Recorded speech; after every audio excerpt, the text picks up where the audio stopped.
title on the line against Laois. Remember, the sides met in last year's final. It turned out to be a game of incident, as we hear now from Jim Carney. A strange sight for Meath supporters. Their list of subs as distinguished as their players: McQuillan, O'Malley, Hayes, Kelly, Harnan and Geraghty. The newcomer was Enda McManus at right full back, only 20 years of age. But the youngest man on the field, filling the A and other position for Laois, Hugh Emerson, a Leaving Cert student in Portarlington CBS. What a big day it was for him, in at centre half forward.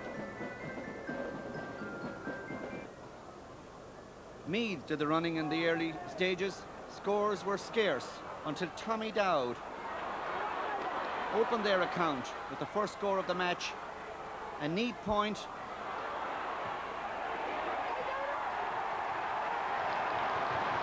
Tommy Dowd the score.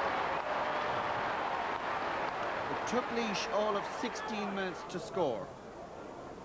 But then Michael Lawler, who'd been off form with his freeze, sending over to Leo Turley, who was to give Mick Lyons a testing time for the rest of the match. Tension, of course, in the match, as might be expected from the meeting last year when a man was sent off, and then a hard, high challenge by Joe Nolan.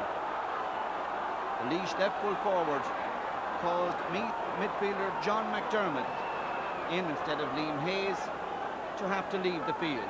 Nolan was booked, and from that incident, more drama, another flare-up. Referee Tommy Howard quickly got control, however, and both sides settled down to play some rousing football.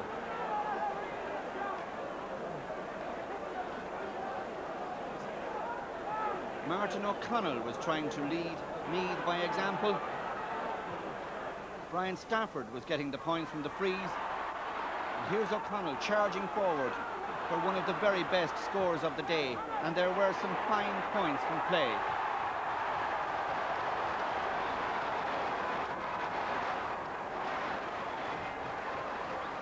O'Connell thus inspired Meath, who might have had a goal on the stroke of half-time. Brendan Riley made the initial thrust, and then, having picked up a good position, gave a lovely pass to Bernard Flynn. The ball, however, from Flynn crashed off the crossbar, and Brendan Riley couldn't finish it off with even a point. Riley's drive going wide. Bernard Flynn's accuracy from frees kept Meath in it. In front, however, 7-3 they led at half-time, but Leo Turley showing the way for Laois in the second half. They pulled back that lead. It was 8-6 thanks to Turley's points. And then Joe Nolan, who'd been booked earlier in another high challenge, and this time referee Tommy Howard, despite the urgings and pleadings of Hugh Emerson, sent Joe Nolan to the line. Shades of last year for Laois supporters, wondering would the nightmare return when a man was sent off. And then Colm Coyle for Meath missed the chance of the match, blazing wide. That was a let-off for Laois. They made the most of it, capitalising with this goal. Dempsey, the substitute, sending in Mick Lyons, beaten for once, and Mick Turley, the substitute, who'd been injured, but brought into the game by Richie Connor, scoring an opportunist goal that put Laois in front. And suddenly the big crowd in Portculchin and Navan sensing that there was a shock on the cards. But back came Meath. Kevin Foley, remember Kevin Foley making a charge forward against Dublin for last year that led to something spectacular. And so it was again. Tommy Dowd, who was also involved in the famous goal against Dublin, on hand to finish. Only a point in it now, and Meath supporters must have sensed that they'd grab at least a draw from this match.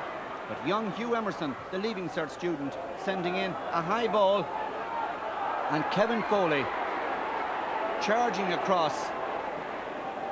The foul was committed. Penalty, said Tommy Howard.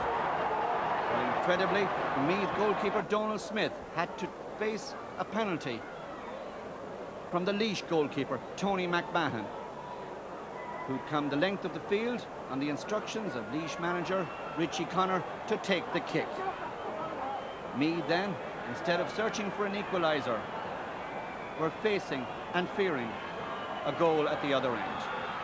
Carried by Donald Smith, but so hard driven that in it went from a jubilant Tony McMahon, the Laois goal scorer. More misfortune for Meath when Liam Hayes was sent off in injury time. Seemed to sum up their fate on a day when Laois played the harder, tougher, more committed football, and it was a more sustained effort from Richie Connor's men.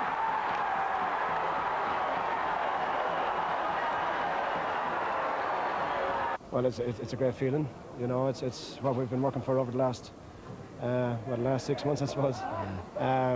We played Meath in the Leinster final last year. We knew from an early stage that we were playing them in the first round of the championship, and all our thoughts were geared towards that. You know, we knew it was going to be a hard task, but the players worked hard and things worked out. Now, a great performance by the team all through, but particularly by your forwards when they started shooting points from 40, 50 yards out. Mick Turley's points, I think, probably be talked about for a long time. Yeah, they came at a great time in the coming up towards the last quarter when we really needed. We're down to 14 men when some of those good points were kicked. I wouldn't like to single out anybody. I think it was a great team performance. It was great that, you know, Mick could come on there and show his worth. But it was a great team performance. Well, it was the longest summer for Meath last year, but this will be their shortest summer since 1985. The end of an era for a great Meath team. We'll have to wait and see if they rise again, but well, if they do, it's bound to be without many of the names that have become so well known to us over the years. Wicklow marched on in Leinster. They beat Longford this afternoon by 2-18 to 2-8. And Longford had been going reasonably well in that match, and they were leading by 3 points at one stage in the second half.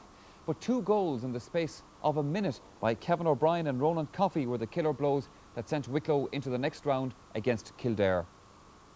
Well, now we have more hurling for you. And the opening game at Porky Keeve today was another Cork-Kerry affair.